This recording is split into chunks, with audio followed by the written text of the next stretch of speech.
sent dépositaire d'un grand espoir. C'est pourquoi, avec beaucoup d'humilité, mais aussi empreint d'engagement, que je prends la parole pour m'adresser à cette auguste assemblée. Cet espoir, je le partage avec vous, chers camarades, mais avec les clients et les usagers de nos différentes entreprises, ainsi qu'avec toutes les populations sénégalaises. Je souhaiterais alors que tous les camarades, sonateliens, postiers et de Expresso se sentent partie prenante de cette mission, de ce destin collectif. Je prie que ces années, lourdes d'enjeux, mais ouvertes à toutes les possibilités, soient remplies de confiance, avec plus de solidarité et plus de patriotisme d'entreprise, car la force intérieure est toujours la source d'un élan vers l'extérieur. Camarades congressistes, cette conclave de 3 jours nous a permis de passer en revue toute l'activité du syndicat national des travailleurs des postes et télécommunications durant ces 6 dernières années. Dans le respect des principes démocratiques, chaque congressiste a pu librement et objectivement se prononcer sur la vie du syndicat. Comme dans toute démocratie, il y a eu des oppositions, des divergences, des discussions, des contributions, mais aussi et surtout un consensus. Nous avons également pu parcourir ensemble, à travers le rapport d'orientation, la thématique du 16e congrès qui s'intitule « Syndicalisme et gouvernance d'entreprise, quelle orientation pour le SNTPT ?» Ces deux notions semblent, à première vue, étrangères l'une de l'autre, voire antagoniques. Parfois même, elles sont dans une dynamique paradoxale.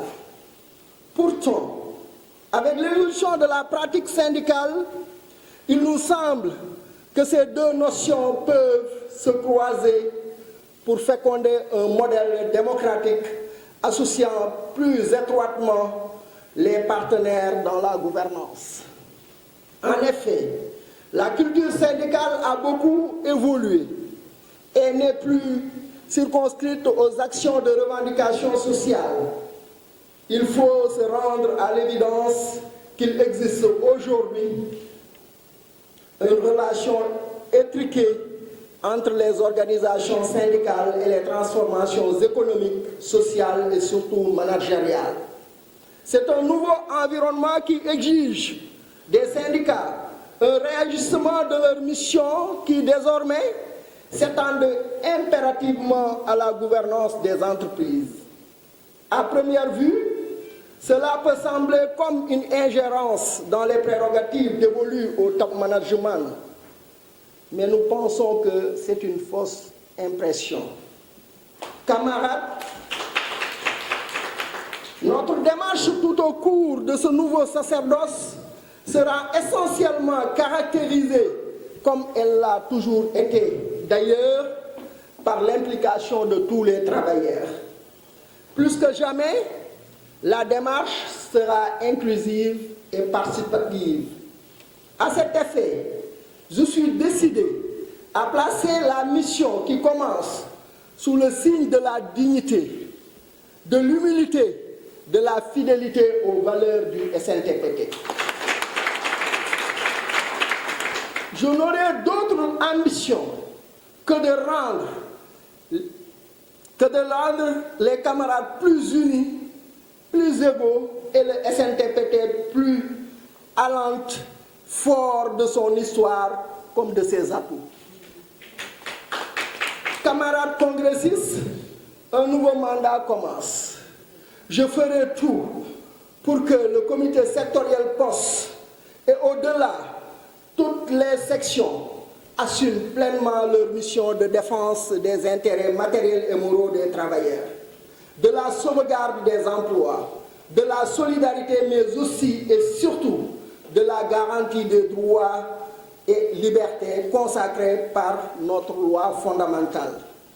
Je ferai tout pour que notre démocratie syndicale soit plus affermie dans un cadre inclusif et participatif à l'échelle nationale. Cela se fera bien évidemment avec l'aide des hommes et femmes de bonne volonté, conformément à l'esprit et à la lettre de notre syndicat et aussi à l'idée que je me fais de la mission. Je serai auprès des travailleurs de Sonatel, de la Poste, de Expresso et par extension de DHL Sénégal.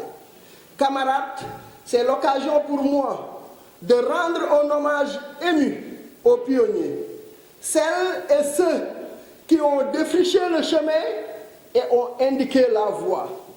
Je ne peux manquer de citer celui qui a façonné notre engagement et a guidé nos premiers pas. Je veux nommer le camarade Gabou Gueye.